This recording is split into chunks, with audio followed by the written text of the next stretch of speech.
Sebelumnya, perkenalkan nama saya Marcelinus Dayan Zaluku, NOWI BP 24101152610310, Sistem Informasi 5. Data.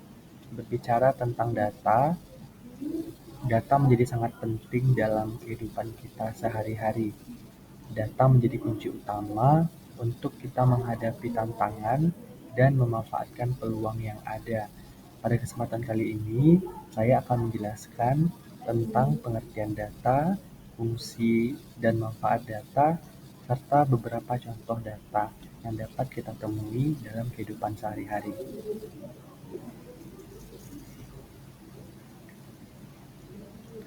Data, pengertian.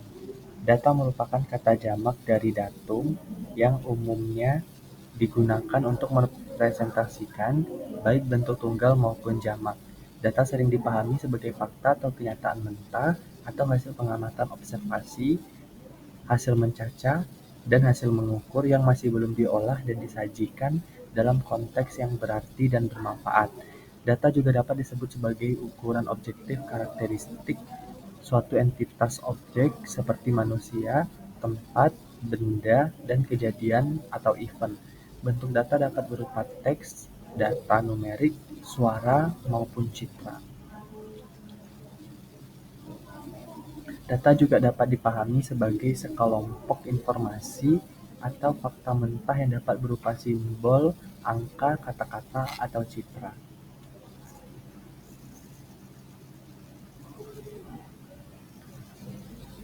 Data dapat dicontohkan antara lain berupa jumlah jam kerja tiap pegawai atau karyawan dalam suatu perusahaan.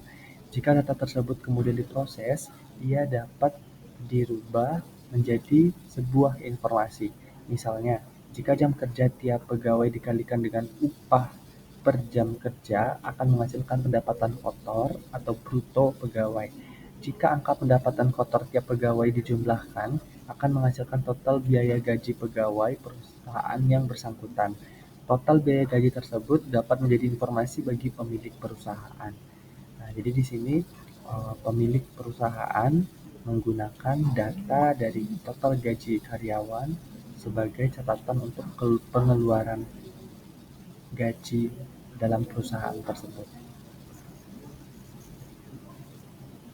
Fungsi dan manfaat data. Membantu dalam memecahkan masalah.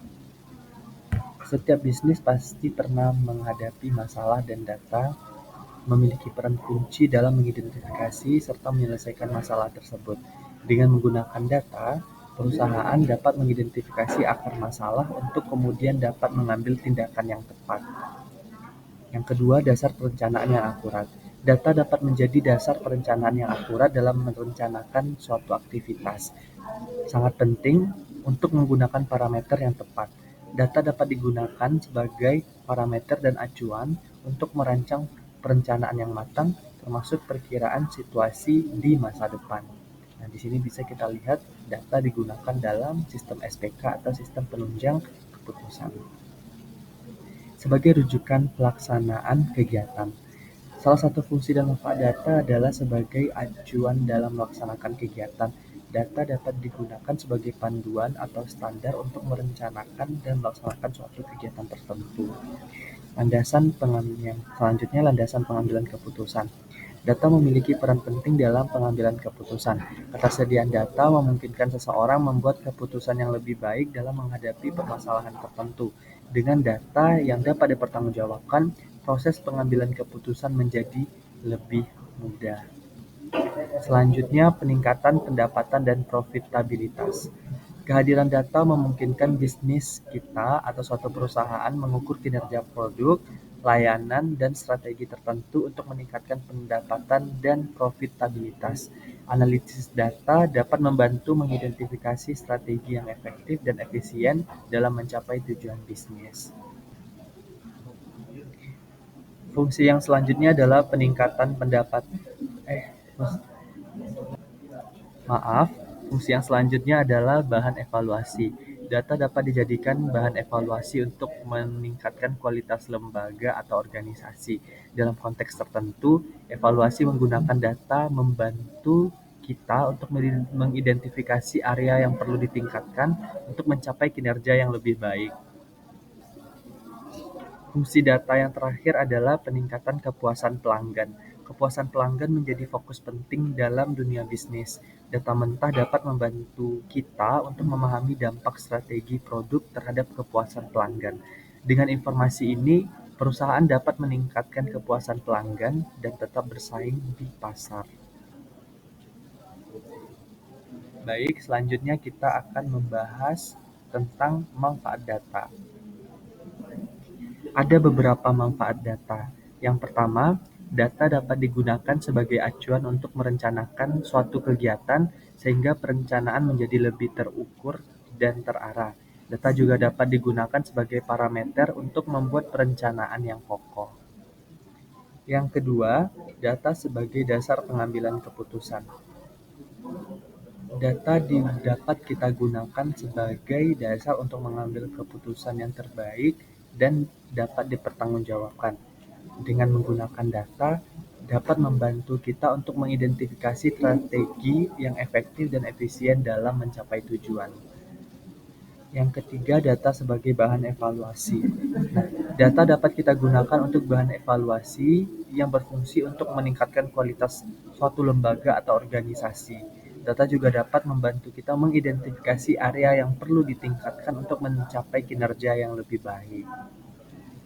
Selanjutnya, manfaat data untuk bisnis. Nah, data dapat kita jadikan sebagai dasar untuk melakukan suatu inovasi terhadap produk tertentu yang sedang marak atau tren di pasaran.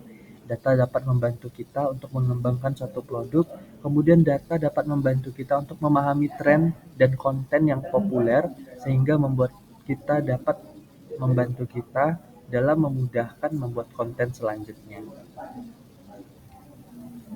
Oke, baik. Selanjutnya kita akan membahas tentang jenis-jenis data. Jenis-jenis data dapat dikelompokkan menjadi beberapa jenis berdasarkan cara mendapatkannya, berdasarkan sumbernya, sifat, dan waktu pengumpulannya.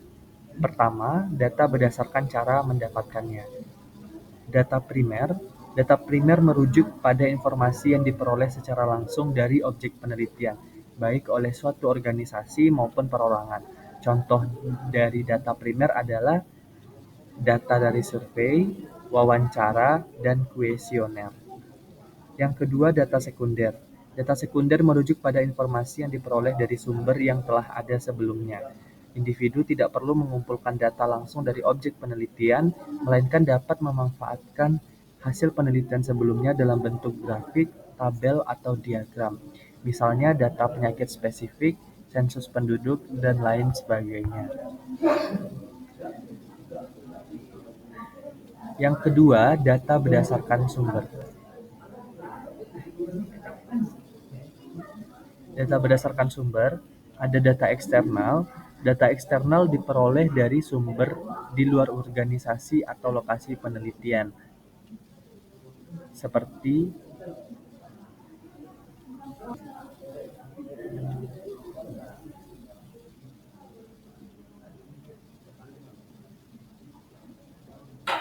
jenis data ini sering digunakan untuk membandingkan suatu tempat dengan tempat lainnya, seperti data kependudukan, penjualan produk dari perusahaan lain, atau jumlah siswa dari sekolah lain.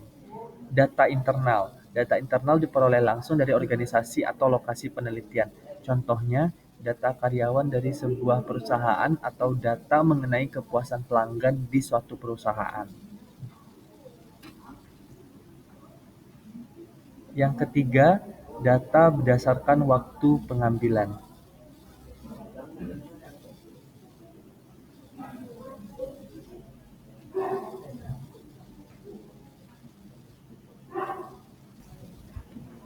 Data cross-section adalah data yang dikumpulkan dalam satu waktu tertentu. Data ini biasanya memiliki banyak variabel yang diperoleh dari responden yang berbeda. seperti antar individu, antar negara, atau antar perusahaan. Contohnya adalah data hasil ujian yang diperoleh oleh siswa setelah ujian selesai dilaksanakan. Selanjutnya, data time series adalah data yang dikumpulkan dari waktu ke waktu untuk menggambarkan suatu perkembangan atau kecenderungan keadaan, peristiwa, atau kegiatan. Data ini diklasifikasikan berdasarkan buntut waktu, seperti data harian, mingguan, bulanan, kuartalan, atau tahunan. Contohnya adalah perolehan nilai mata kuliah oleh mahasiswa dalam satu semester dan kenaikan harga BBM dalam kurun waktu tertentu. Yang keempat, data berdasarkan sifat.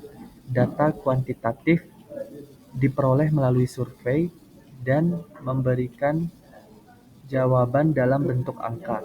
Ciri utamanya adalah bersifat objektif dan interpretasi data cenderung tidak bervariasi. Contohnya termasuk data umur, tinggi badan, dan suhu badan. Data kualitatif bersifat deskriptif dan tidak berupa angka. Jenis data ini dapat diperoleh melalui kuesioner, observasi, studi literatur, wawancara, dan lain sebagainya. Misalnya data mengenai kualitas pelayanan rumah sakit atau kuesioner kepuasan pelanggan.